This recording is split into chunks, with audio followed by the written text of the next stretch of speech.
The morning of October 14th, 2016, started like any other Friday at Texas State University in San Marcos. Students stumbled into early classes, clutching coffee cups. The San Marcos River sparkled in the autumn sun. The campus quad filled with the sounds of sneakers on concrete, backpacks unzipping, fragments of conversation about weekend plans. Madison Hayes should have been there. The 19-year-old sophomore should have been walking to her 9 a.m. biology lecture in Centennial Hall. Her lab partner, Trevor Chen, kept checking his phone. Madison never missed class. Never. She was the type who showed up even with a fever, who took color-coded notes, who started studying for exams 2 weeks early. When 9:15 rolled around and her seat remained empty, Trevor texted her, "Where are you? Professor's starting the review." No response. By noon, Madison's roommate, Sarah, was genuinely worried. Madison hadn't come back to their dorm room the night before, but that wasn't entirely unusual. She sometimes stayed at the library until it closed at 2 a.m., then crashed at a friend's place closer to campus. But she always texted, always let someone know where she was. Sarah had sent 3 messages since morning, all delivered, none read. At 3 p.m., Sarah walked to the university police department. The officer at the desk, a young guy who looked barely older than the students he served, took down the information without much urgency. "College kids went missing all the time," he explained. "They took impromptu road trips. They got overwhelmed and needed space. They met someone and lost track of time. Give it 24 hours. She'll probably show up." But Madison's friends knew better. Madison didn't do spontaneous. She had her life planned out in a series of lists and calendars. She was pre-med, carrying a 3.9 GPA. She volunteered at the local hospital every Saturday. She called her mom in Houston every Sunday at exactly 7 p.m. She was reliable to the point of being predictable. Sarah didn't wait 24 hours. She called Madison's parents. The sound of Jennifer Hayes' scream when she couldn't reach her daughter still haunts those who heard it through the thin walls of Sarah's dorm room. A mother's instinct kicked in immediately. Something was wrong, desperately wrong. By Saturday morning, Madison Hayes had been missing for over 36 hours. Her parents had driven up from Houston in the middle of the night. Her father, Robert, was a methodical man, a civil engineer who believed every problem had a solution if you just worked through it systematically. He'd made a list during the drive: hospitals to call, friends to contact, places Madison frequented. But her mother, Jennifer, operated on pure instinct and adrenaline. She stood in Madison's dorm room, touching her daughter's things. The biochemistry textbook still open on her desk. The coffee mug with the faint lipstick stain on the rim. The bed that hadn't been slept in for 2 nights. The university police had finally escalated the case to the San Marcos Police Department. Detective Maria Gonzalez was assigned as lead investigator. A 15-year veteran with 2 daughters of her own, she understood the gravity immediately. Madison wasn't a party girl. She wasn't impulsive. She wasn't the type to disappear. The last confirmed sighting of Madison was Thursday evening, October 12th, at 10:47 p.m. She was caught on security camera, leaving the Alkek Library. She'd been studying there since 6 p.m., witnesses confirmed. The grainy footage showed her walking alone, wearing jeans, a Texas State hoodie, white sneakers. Her long brown hair was pulled into a ponytail. She had her backpack slung over one shoulder. And then nothing. She never made it back to her dorm, a 12-minute walk she'd made hundreds of times. Somewhere in those 12 minutes, Madison Hayes vanished. Detective Gonzalez ordered an immediate search of the route between the library and Madison's dorm. Officers walked every inch, looked behind every building, checked every dumpster. They found nothing. No backpack, no phone, no signs of struggle. It was like she'd simply evaporated into the humid Texas night. The search expanded. K-9 units were brought in. They tracked Madison's scent from the library to the parking lot, then lost it. Had she gotten into a car? Willingly? By force? The dogs couldn't tell them that. Her phone was off. The last ping hit a tower near campus at 11:03 p.m. Then nothing. Her bank accounts hadn't been touched. Her social media had gone silent. Her car, a 2014 Honda Civic, her parents had bought her for high school graduation, still sat in the student parking lot where she'd left it Thursday morning. By Sunday, Madison's disappearance was the lead story on every local news station. Her picture was everywhere. Those bright hazel eyes, that warm smile, the girl next door beauty that made her instantly sympathetic to viewers. The media latched onto her story. Here was a good girl, a smart girl, a girl with a future who'd simply vanished. The Texas State campus was in panic mode. Female students started walking in groups. Pepper spray sold out at the local stores. Parents called demanding answers the university couldn't provide. Was there a predator on campus? Were their children safe? Tips poured in.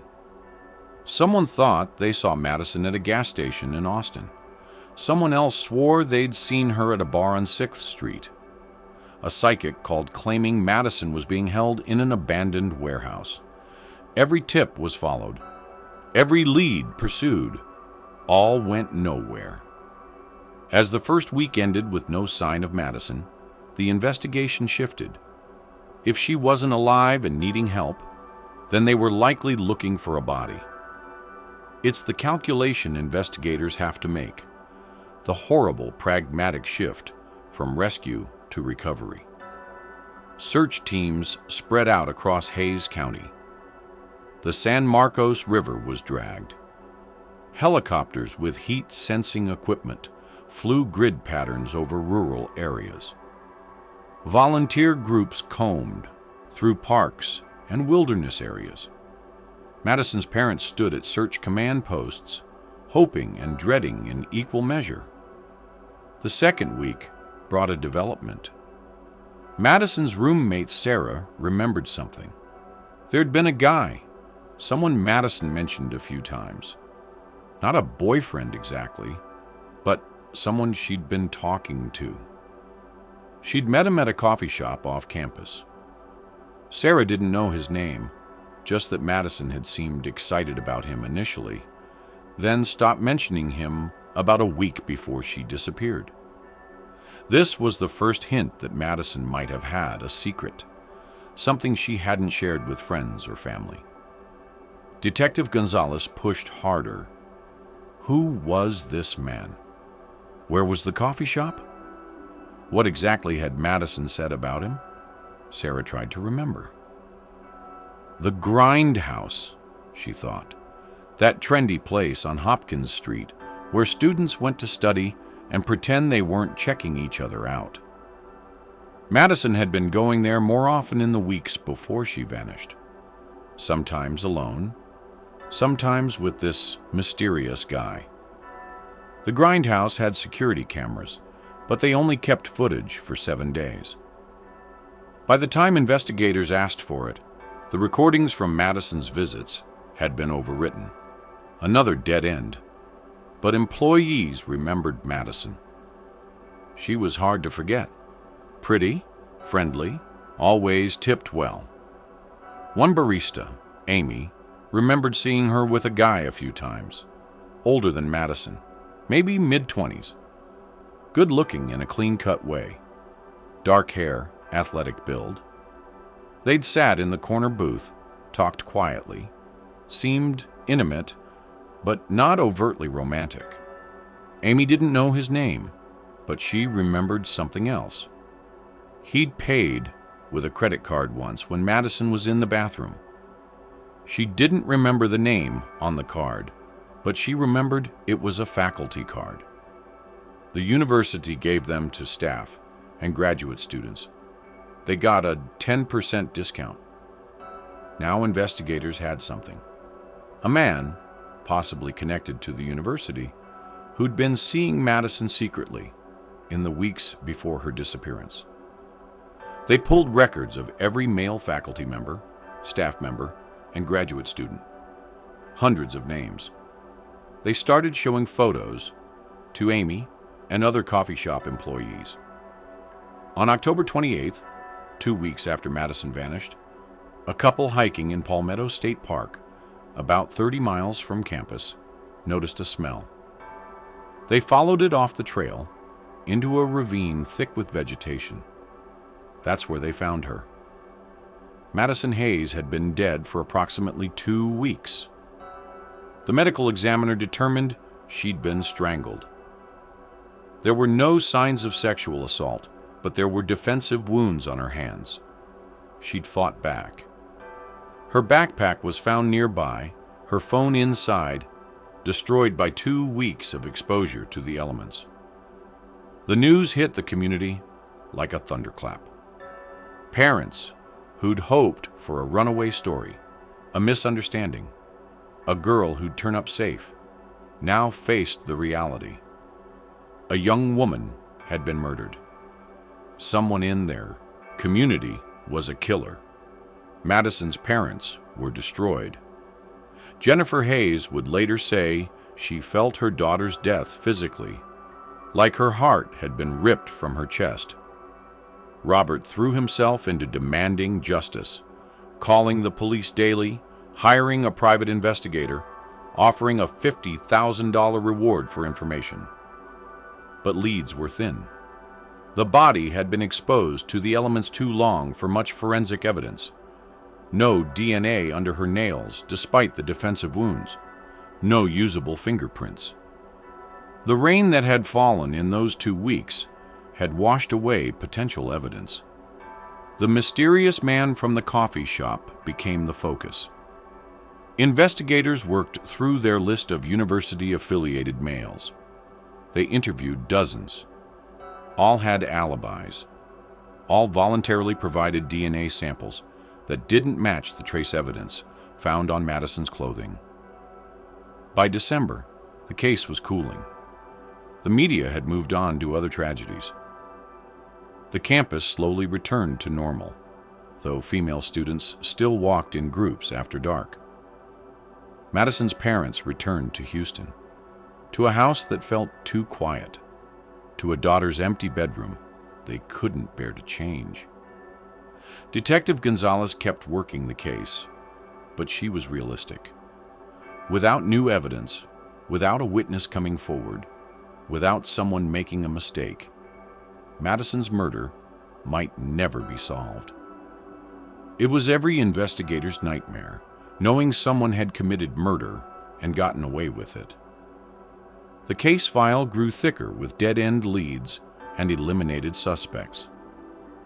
Madison Hayes became a statistic, one of thousands of unsolved murders in Texas. Her picture joined others on the cold case wall, young faces frozen in time, waiting for justice that might never come. But sometimes justice has its own timeline. If this story grips you the way it gripped me when I first discovered it, hit that subscribe button right now and turn on notifications. We're about to dive into how this case that seemed unsolvable finally cracked wide open after 8 years. Before we continue, where are you watching from right now? Drop your city in the comments. I want to know if anyone's watching from San Marcos or the Texas State area. Were you there when this happened? To understand how Madison ended up in that ravine, you need to understand who she was before that October night. Madison Claire Hayes was born in Houston on March 15, 1997. She was the younger of two daughters, what her family called their surprise blessing, born when her sister Ashley was already 10. Her mother, Jennifer, was a pediatric nurse. Her father, Robert, ran his own engineering firm. They lived in a 2-story house in Bel Air, a comfortable Houston suburb, with good schools and tree-lined streets.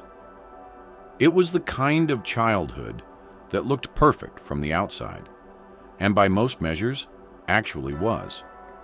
Madison was the achiever of the family. While her older sister Ashley was creative and spontaneous, Madison was driven and organized. She started making to-do lists in elementary school. She color-coded her folders by subject. She set 3 alarms to make sure she was never late. In high school, she was the girl who seemed to do everything right.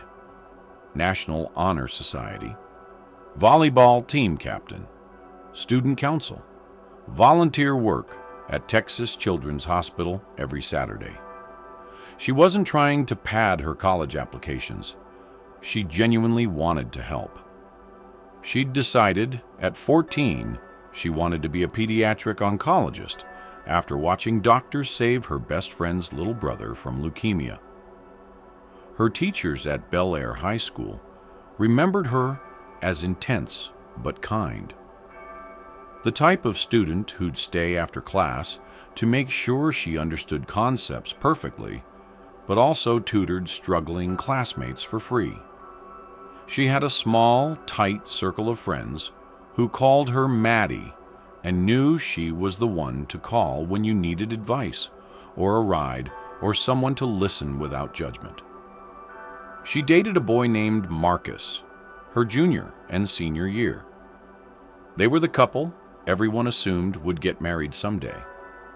Both headed to good colleges. Both had their lives planned out. They broke up the summer before college, a mutual decision.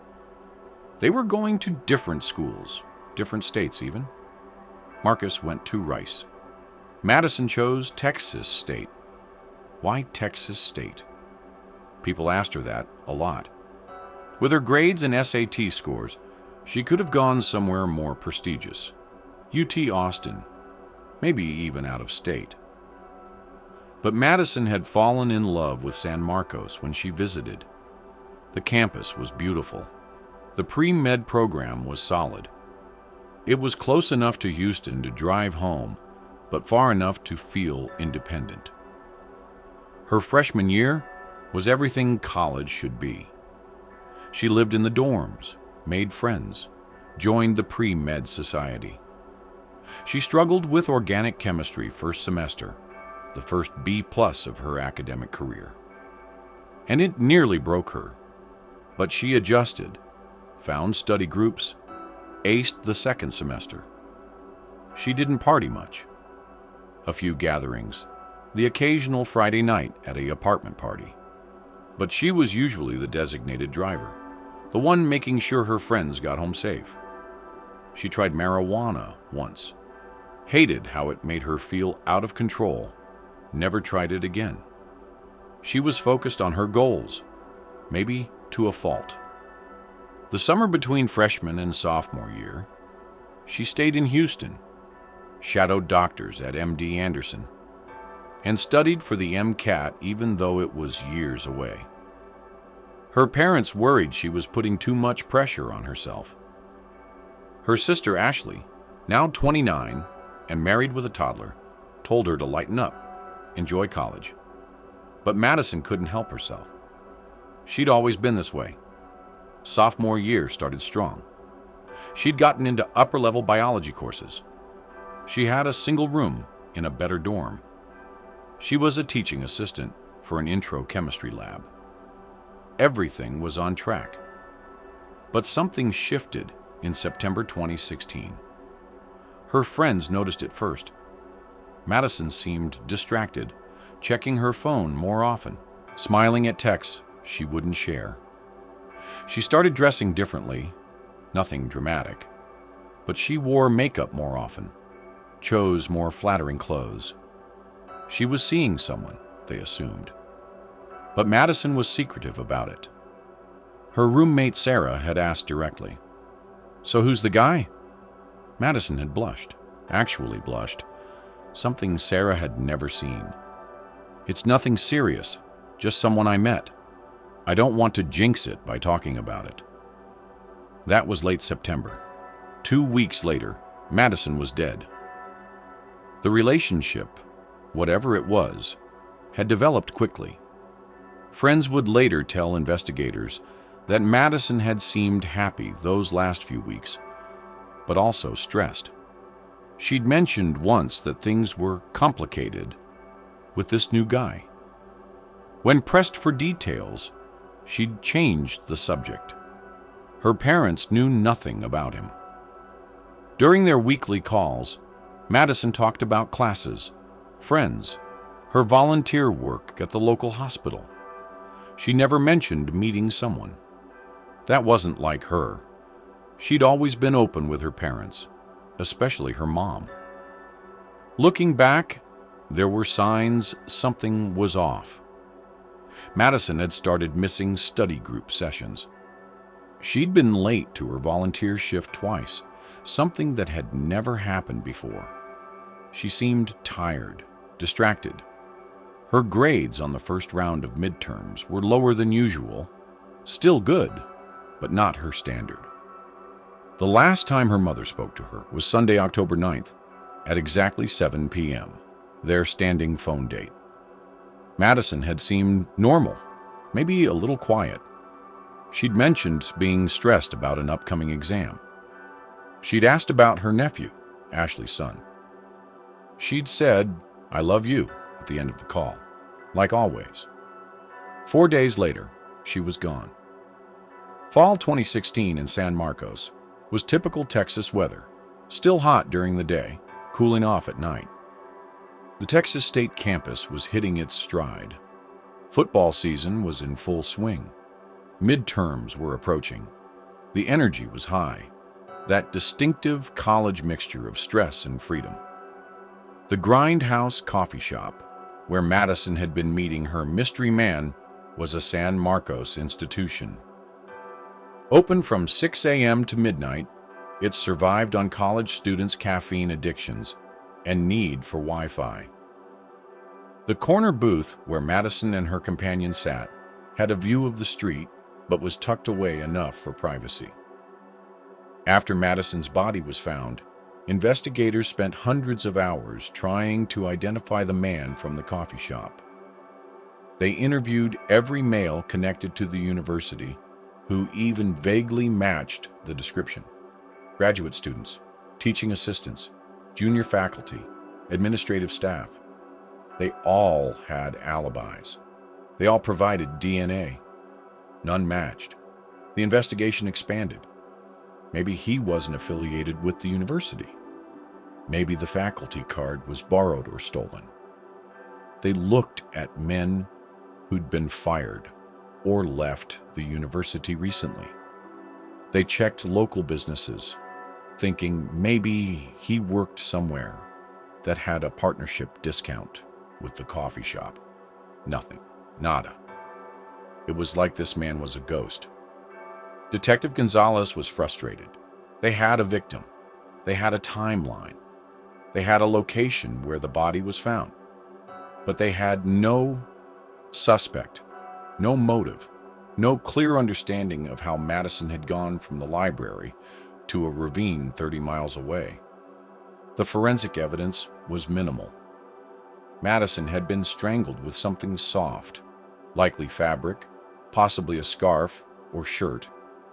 No ligature marks that would indicate rope or wire. The defensive wounds suggested she'd scratched at her attacker, but no DNA was recovered from under her nails. Either she hadn't broken skin, or the evidence had degraded. Her phone, recovered with her body, was too damaged to pull useful data. Her laptop, still in her dorm room, showed nothing unusual. Her social media accounts were typical college student stuff. Photos with friends, motivational quotes about studying, links to medical articles. But digital forensics did reveal one interesting detail. Madison had been using a messaging app called Whisper in the weeks before her death. Whisper allowed anonymous messaging, and the conversations deleted automatically after 24 hours. There was no way to recover what she'd said or to whom she'd been talking. Why would Madison, who was generally forthright and had nothing to hide, use an anonymous messaging app? It suggested the relationship with the coffee shop man was something she wanted to keep secret. But why? Theories proliferated. Maybe he was married. Maybe he was her professor, and she was worried about the inappropriate relationship affecting her grades. Maybe he was someone her parents wouldn't approve of. But theories without evidence are just speculation. By 2017, the case had stalled completely. The coffee shop had installed better security cameras, but that didn't help with historical footage. The university had increased campus security, added more emergency phones, expanded the night shuttle service. But these measures couldn't bring Madison back or identify her killer. Her parents had hired a private investigator, a former FBI agent named James Morrison. He re-interviewed witnesses, re-examined evidence, looked for patterns others might have missed. He developed a profile of the killer. Organized, intelligent, familiar with the area, likely had a vehicle, probably had killed before or would kill again. But profiles don't make arrests. Evidence does, and there wasn't enough. Time passed. 2017 became 2018. New students arrived at Texas State who'd never heard of Madison Hayes. The makeshift memorial that had appeared near the library gradually disappeared. Life moved on, as it always does. Madison's parents struggled. Jennifer took a leave of absence from work that became permanent. She couldn't focus on other people's children when her own was gone. Robert threw himself into work, then into the bottle, then into therapy. Their marriage, already strained by grief, nearly ended. They separated in 2018, reconciled in 2019, separated again in 2020. Ashley, Madison's sister, became the family's strength. She organized annual remembrances on Madison's birthday. She maintained a Facebook page dedicated to finding justice. She called Detective Gonzalez monthly, just to make sure the case hadn't been forgotten. She raised her son to know about his Aunt Maddie, even though they'd never met. Quick question. What time is it where you are right now? Are you watching this late at night, like I was when I first dove into this case? Drop the time in the comments. I'm curious how many of you lose sleep over these stories like I do. The years 2020 through 2023 were marked by absence. Absence of leads, absence of media attention, absence of hope. Madison's case had become what investigators call a cold. Not just cold, but frozen. The file still existed, still technically open, but nobody was actively working it. Detective Gonzalez had been promoted, then retired. The case had been passed to younger detectives who'd never met Madison's family, never walked the campus when it was in panic, never felt the urgency of those first 48 hours. The 5-year anniversary in 2021 had generated a brief flurry of media coverage. Local news ran Remembering Madison Hayes segments. The university held a safety awareness event in her name. Her parents gave painful interviews, begging anyone with information to come forward, but nothing came of it. The case seemed destined to remain unsolved. Another tragic entry in Texas's long list of murdered young women whose killers were never found. Then, in January 2024, everything changed. And it started of all places, with a drunk driving arrest in Austin. Let me know if you're from Texas in the comments. This case happened right in our backyard, and what happens next will absolutely shock you. The man arrested for drunk driving on January 15, 2024, was named Christopher Vaughn, 34 years old, clean-cut, professional. He worked as a data analyst for a tech company in Austin. Married, 2 kids, a house in Cedar Park. The arrest should have been routine. Process him, let him sober up, release him on bail. But something about Vaughn bothered the arresting officer. During the booking process, Vaughn had made an odd comment. "You think you know someone," he'd muttered. "You think you've left the past behind. But it always catches up." Drunk ramblings, probably. But the officer noted it in his report. Vaughn's wife came to bail him out the next morning. She was angry, embarrassed, but also worried.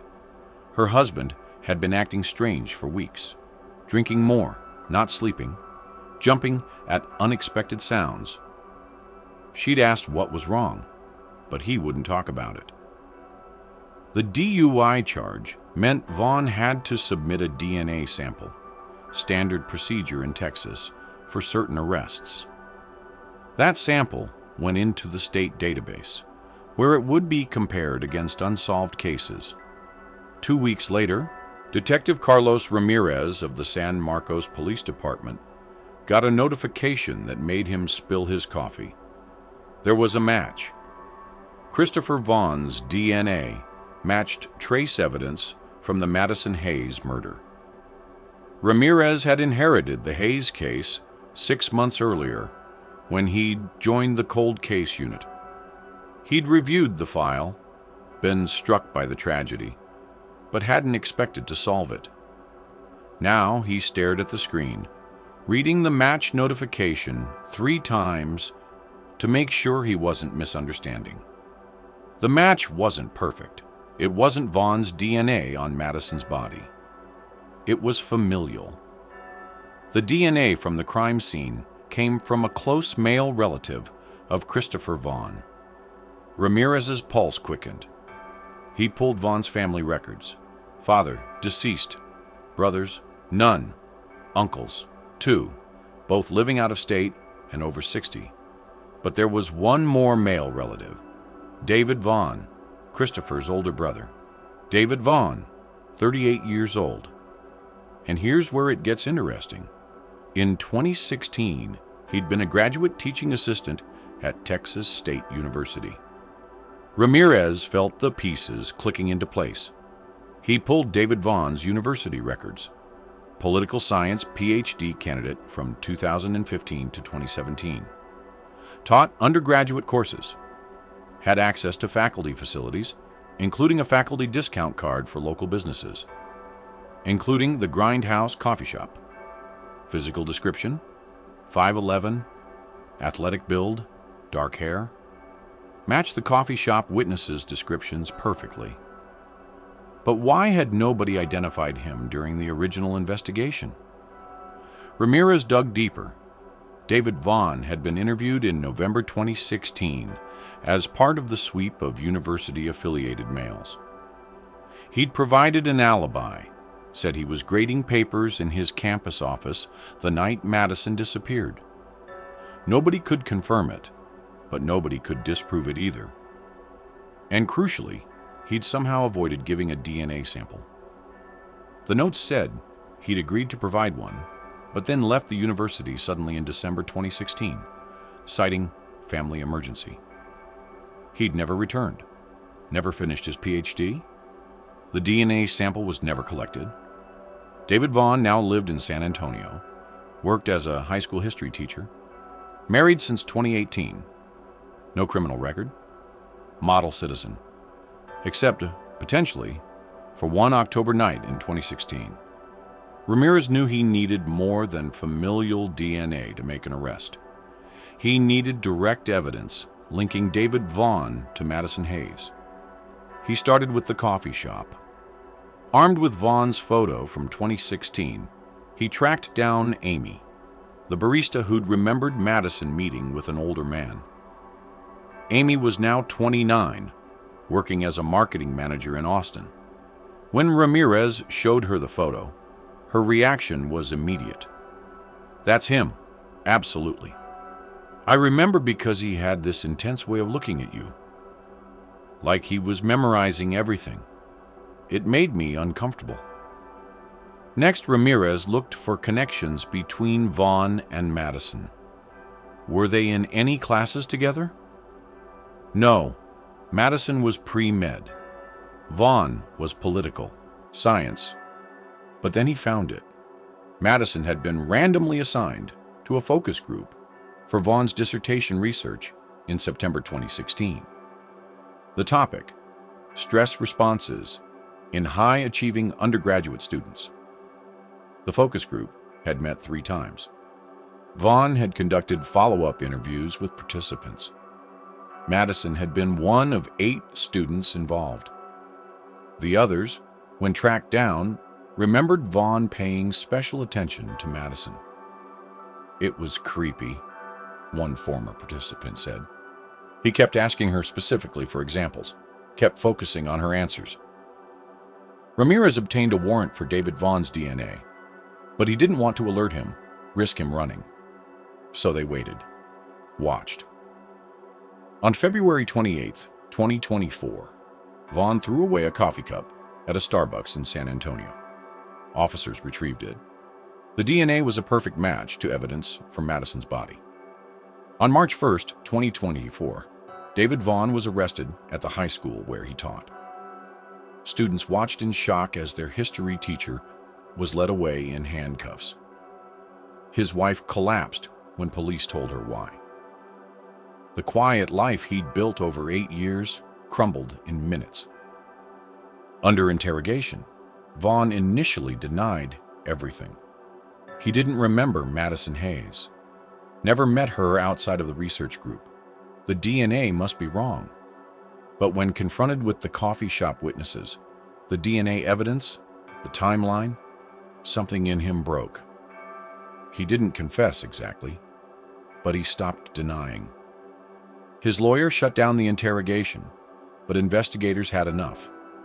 They charged David Vaughn with capital murder. The arrest shocked everyone who knew him.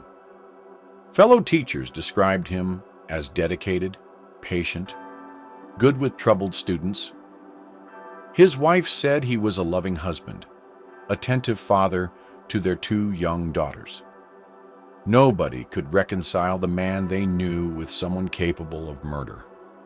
But investigators were building a different picture. David Vaughn in 2016 had been different, stressed about his dissertation, drinking heavily, going through a bitter breakup with a long-term girlfriend who'd left him for another graduate student. Multiple students from that time remembered him as intense and volatile. One female undergraduate said he'd made her so uncomfortable she'd dropped his class. Another said he'd shown up drunk to office hours once, had to be escorted out by security. Madison had entered his life at his lowest point. Young, beautiful, driven, everything his ex-girlfriend had been. The focus group had given him access to her, a legitimate reason to contact her. He'd suggested they meet at the Grindhouse to discuss her unique perspectives on stress and achievement. Madison, always eager to help with academic research, had agreed. She was naive about his intentions, thought it was purely professional. By the time she realized it wasn't, she was trapped in something she didn't know how to get out of. If you think stories like this need to be told, smash that like button and share this video. Every share helps ensure victims like Madison aren't forgotten. And tell me in the comments, did you see this arrest coming? Or were you as shocked as the community was? The trial of David Vaughn began in September 2024. The prosecution, led by District Attorney Rebecca Martinez, painted a picture of an obsessed graduate student who'd fixated on Madison Hayes, pursued her under the guise of academic research, and killed her when she tried to end their relationship. They presented the DNA evidence, the coffee shop witnesses, emails from Vaughn to Madison that became increasingly personal and demanding. One, sent October 10, 2016, read, "You can't just walk away from this. We need to talk. Meet me Thursday night after the library closes."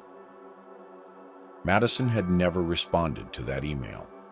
The defense, led by prominent attorney Michael Torres, argued the relationship was consensual, that Madison had pursued Vaughn, that her death was a tragic accident during a consensual encounter that went wrong.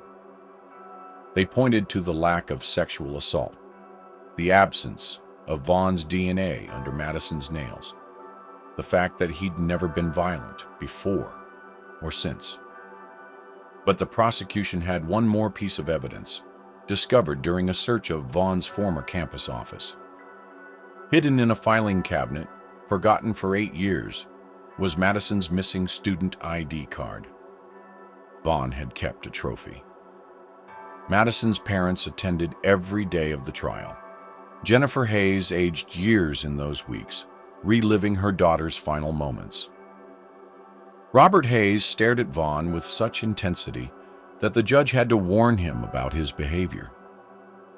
Sarah, Madison's former roommate, testified about Madison's change in behavior, her secretiveness about the relationship, her stress in those final weeks.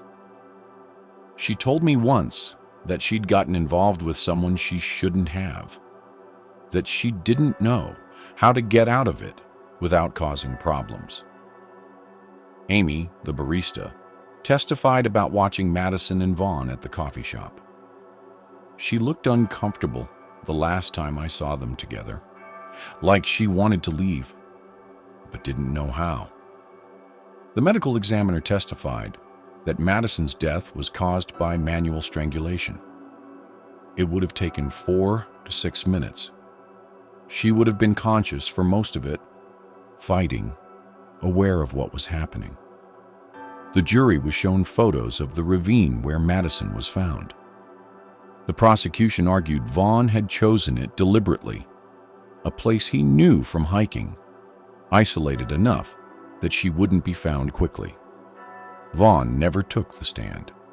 He sat silent, expression blank, as witness after witness described Madison's final weeks. Only once did he show emotion, when Madison's sister Ashley testified about explaining to her young son that his Aunt Maddie was in heaven. On October 14, 2024, exactly 8 years to the day after Madison disappeared, the jury returned a verdict: guilty of capital murder. The courtroom erupted. Madison's mother sobbed. Her father closed his eyes, shoulders shaking. Ashley held both their hands. In the back row, Christopher Vaughn, whose drunk driving arrest had inadvertently solved the case, watched his brother be led away in shackles. The sentencing phase brought more revelations. The prosecution presented evidence that David Vaughn had stalked another female student in 2014, though no charges were filed. They argued he was a danger to society, deserving the death penalty. The defense pleaded for life in prison, presenting evidence of Vaughn's traumatic childhood, his struggles with mental health, his work with at-risk youth as a teacher. His wife testified, begging for mercy, saying their daughters needed their father alive, even if in prison. On October 28, 2024, the anniversary of Madison's body being discovered, David Vaughn was sentenced to life in prison without possibility of parole. As he was led away, he finally spoke, turning to Madison's parents. "I'm sorry." 2 words, wholly inadequate. But the first acknowledgments of what he'd done. Jennifer Hayes would later say those words meant nothing to her. Sorry doesn't bring Madison back. Sorry doesn't undo 8 years of not knowing. Sorry is just a word. Where are you watching from? And what's the weather like there right now? I'm always amazed by how these stories reach people across the world. Drop your location and weather in the comments. Let's see how global our true crime community really is.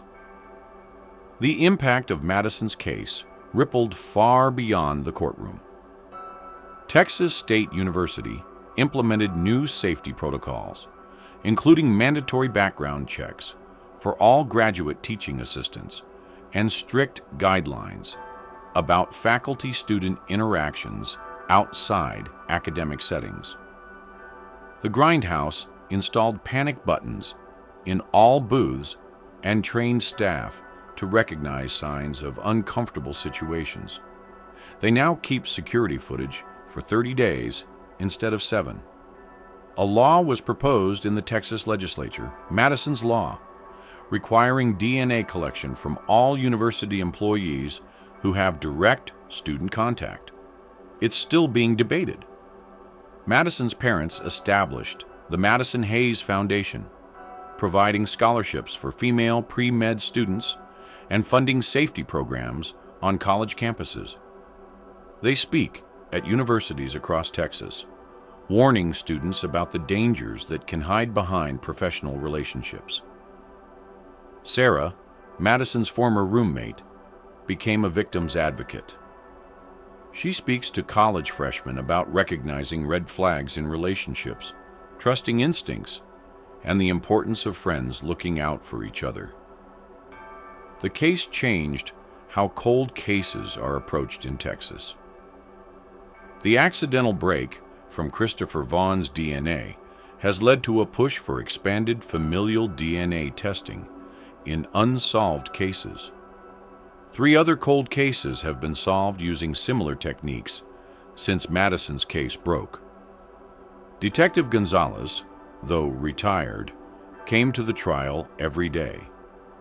She'd carried the guilt of not solving Madison's case into retirement. Seeing Vaughn convicted gave her closure she didn't know she needed. Ashley Hayes, Madison's sister, wrote a book about the experience. 8 Years in the Dark, A Sister's Search for Justice. It became a bestseller, with proceeds going to the foundation. Madison's High School in Houston renamed their science lab in her honor. A plaque reads, "In memory of Madison Hayes, whose pursuit of knowledge and justice continues to inspire." But perhaps the most profound impact was on other families of cold case victims. Madison's case proved that justice delayed doesn't have to mean justice denied. That advances in technology and a twist of fate can crack cases that seemed unsolvable. Since Vaughn's arrest, tips have poured in on other cold cases. Families who'd given up hope are asking for new DNA testing. Investigators are reviewing old evidence with new eyes. Christopher Vaughn, whose drunk driving arrest had inadvertently solved his brother's crime, struggles with guilt. He'd noticed David's obsession with a student back in 2016, but dismissed it. He'd seen his brother's anger after the breakup, but thought it was normal heartbreak. He now speaks at AA meetings about the unexpected ways our actions can reveal truth. David Vaughn sits in a Texas prison, teaching literacy to other inmates. He's reportedly writing a memoir, though Madison's family has sued to prevent any profits from going to him. He maintains the killing wasn't premeditated, that something went wrong that night, though he's never provided details. The students he taught in San Antonio struggled to process the revelation. Some wrote to Madison's family, apologizing for having been taught by their daughter's killer. Others questioned everything he'd taught them, wondering if evil can compartmentalize so completely. His daughters, now 8 and 6, are being raised by their mother. They know their father is in prison, but not why. That conversation awaits them in the future, another ripple of damage from that October night in 2016. Madison Claire Hayes was born on March 15, 1997. She died on October 13, 2016. She was 19 years old. In that brief life, she accomplished more than many do. In decades, she maintained a near-perfect GPA while volunteering at hospitals. She tutored struggling students for free. She was the friend who'd drive across town at 2 a.m. if you needed her. She had dreams of becoming a pediatric oncologist, of saving children's lives, of making a difference. She loved coffee ice cream and hated coffee. She read mystery novels, but always figured out the ending by chapter 3. She could recite the periodic table backwards, but couldn't parallel park to save her life. She called her mom every Sunday at exactly 7 p.m. She was planning to run a half marathon in spring 2017. She trusted the wrong person. A graduate student who saw her kindness as weakness, her ambition as attraction, her politeness as invitation. She tried to extract herself from a situation that had become uncomfortable, possibly dangerous. And for that, she paid with her life. For 8 years, her killer walked free, taught high school students about history while being part of its darkest chapters, built a family while destroying another, lived a lie that might have lasted forever if not for his brother's drunk decision on a January night.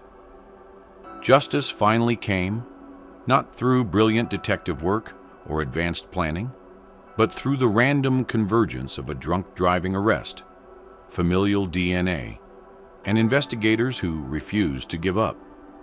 Madison's case reminds us that cold cases are never truly cold. They're frozen in time, waiting for the right technology, the right break, the right moment to thaw. Every unsolved murder has a solution. Every victim deserves justice. Every family deserves answers. Her mother still sets a place for her at Thanksgiving. Her father still can't drive past Texas State without crying. Her sister still dreams about her, conversations they never got to have. Her nephew, now 10, knows his Aunt Mattie was brave and smart and taken too soon.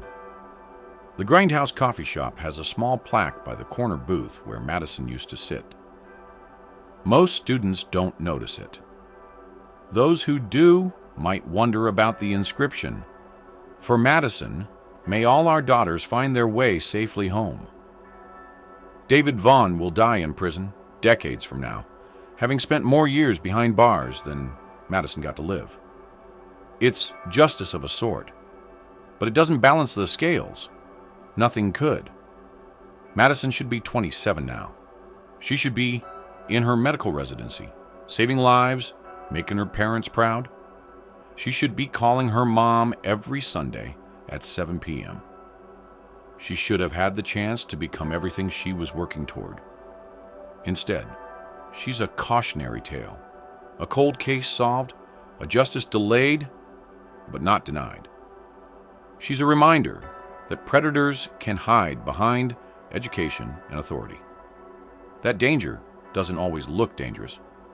That sometimes the person offering to help with your research is the one you should fear most.